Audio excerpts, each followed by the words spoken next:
ولې راغلي یاست؟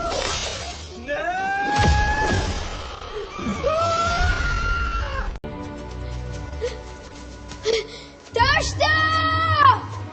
یوه ارامه کلی کې چې د لوړو غرونو ترمنځ پروت و، خلک ډېر خوشحاله وو. د هغوی ژوند ساده خو ښه و. پسونه، وزې او د شپې د اور شاوخوا کیسې.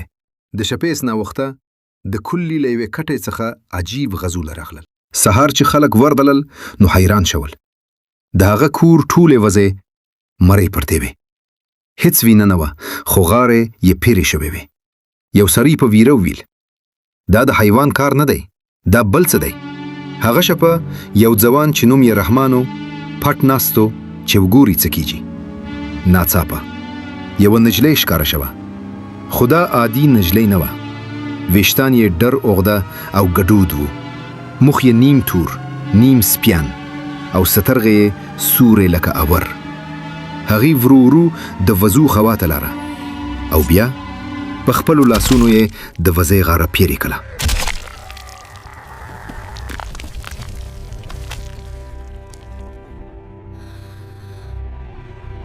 رحمان چیغه کړه: الله اکبر! دا څه ده؟ نجلۍ سر ورته واړوه او موسکی شوه، داسې موسکه چې سړی یخ. رحمان خلکو ته هر څه وویل، خو ځینو باور ونه کړ، تر هغې چې بلې شپې هم همداسې پیښه وشوه. اوس ټول پوه شول په غرونو کې څه شته. یو سپیان غري وویل: ما اورېدلی دي په هغه زاړه کور کې چې د غره په سر دی یوه نجلۍ پخوا مړه شوې وه، خو اوس هغه بیرته راغلې ده.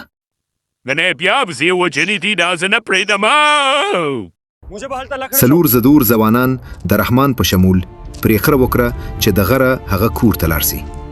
شپه وه، باد زورور او فضا ډېره سره. کله چې هغوی کور ته ورسېدل، دروازه خپله خلاصه شوه. چی کور ډېر زوړ و، دیوالونه تور او دننه د وینې نښې وې.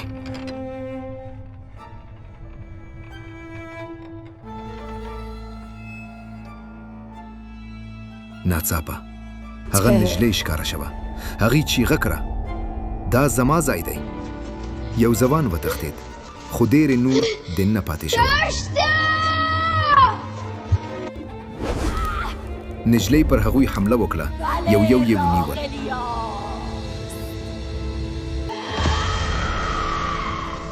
ولې راغلي یاست؟